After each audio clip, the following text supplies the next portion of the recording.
بسم اللہ الرحمن الرحیم۔ السلام علیکم ورحمۃ اللہ وبرکاتہ۔ عابد راجہ چینل کی طرف سے آج میں اپنے دوستوں کو بتاؤں گا کہ رسول اللہ صلی اللہ علیہ وآلہ وسلم کیسے استغفار کیا کرتے تھے۔ اس سے پہلے میں اپنے تمام دوستوں سے گزارش کروں گا کہ اس ویڈیو کو آپ نے آگے زیادہ سے زیادہ شیئر کرنا ہے۔ تو شروع کرتے ہیں۔ بسم اللہ الرحمن الرحیم۔ رسول اللہ صلی اللہ علیہ وآلہ وسلم اپنے استغفار میں یوں کہا کرتے تھے۔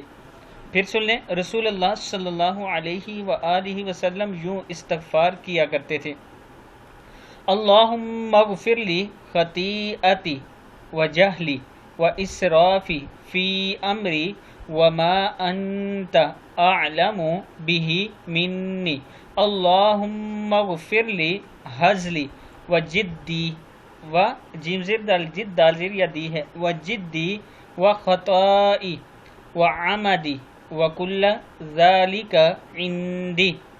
یا اللہ میری خطاؤں، لا علمی، اپنے کام میں حد سے تجاوز اور جو کچھ تو مجھ سے بہتر جانتا ہے اسے بخش دے۔ یا اللہ میرے وہ گناہ جو مذاق میں کیے یا سنجیدگی میں غلطی سے سرزد ہوئے یا جان بوجھ کر، اور جو کچھ بھی میرے جرم میں ہے سب بخش دے۔ کتاب کا حوالہ یہ موجود ہے، دیکھ سکتے ہیں آپ۔ دعا پھر ایک بار یاد کر لیں۔ بسم اللہ الرحمن الرحیم۔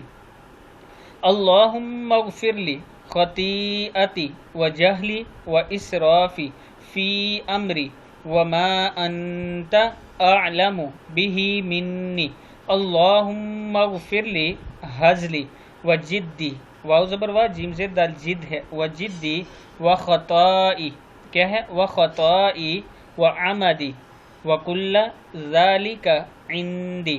صدق اللہ العظیم۔ اس ویڈیو کو آپ نے آگے ضرور شیئر کرنا ہے۔